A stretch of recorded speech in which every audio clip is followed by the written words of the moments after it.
অতীতে আপনাদের প্রতি সব সুবিচার করা সম্ভব হয়নি। আমরা বিশ্বাস করি আমাদের নেতা জনাব তারেক রহমানের নেতৃত্বে 31 দফা প্রণয়ন করা হয়েছে, যা বাংলাদেশের ভবিষ্যৎ রাজনীতির মূল চাবিকাঠি। সেই 31 দফার মধ্যে রেইনবো বাংলাদেশের কথা বলা আছে, রেইনবো জাতির কথা বলা আছে। সেই রেইনবো জাতিতে আপনাদের সকলকে নিয়ে আমরা সত্যিকার অর্থে একটা রেইনবো স্টেট আমরা তৈরি করতে চাই, জাতি তৈরি করতে চাই, সেটাই হচ্ছে আমাদের লক্ষ্য।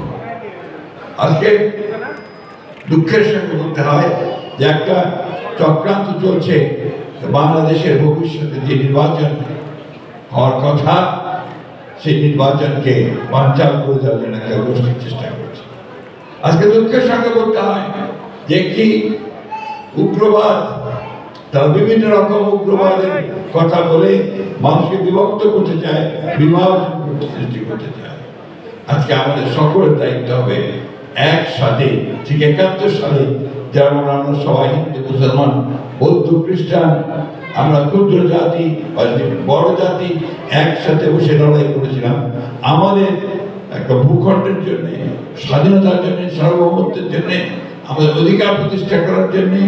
সেইভাবে আমরা আমাদের অধিকার রক্ষা করার জন্য, আমাদের সেই যে লক্ষ্য ছিল একটা স্বাধীন বাংলাদেশ করার জন্য, মুক্ত বাংলাদেশ করার জন্য, সেই লক্ষ্যে আমরা কাজ করব। আমাদের বিশ্বাস আছে যে আমাদের নেতা জনাব তারেক রহমান সাহেব, উনি এখন পর্যন্ত যে কথা আমাদের সামনে করেছেন, যে কাজ তিনি করেছেন, তাতে আমি সকল জাতিকে ঐক্যবদ্ধ করে, জাতির সকলকে ঐক্যবদ্ধ করে আমরা সেই লক্ষ্যে এগিয়ে যেতে পারব।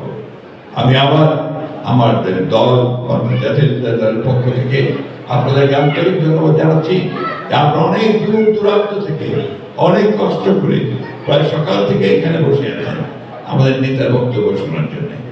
তার উদ্দেশ্য একটাই, আপনারা স্বপ্ন দেখছেন তারেক রহমানের নেতৃত্বে নতুন একটি বাংলাদেশ করে উঠবে, যে বাংলাদেশে আপনাদের সকল অধিকার প্রতিষ্ঠিত হবে। ধন্যবাদ।